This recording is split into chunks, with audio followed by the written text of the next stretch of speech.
Hello guys, welcome back to our channel. In today's video I'm going to show you how to fix Wink app login problem. If you're facing login problems within the Wink app, you can try this fixes. First, check your internet connection. Ensure you have a stable internet connection. Switch between Wi-Fi and mobile data to see if it resolves the issue. You can also restart your app. What you have to do is simply open your Wink app and close it out,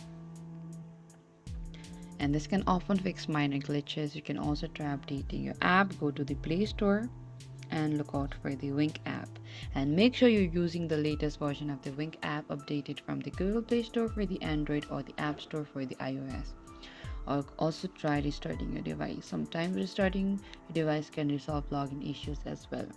And this is it guys. By trying these steps, you should be able to fix most login issues with the Wink app. And thank you for watching this video. I hope I could help you.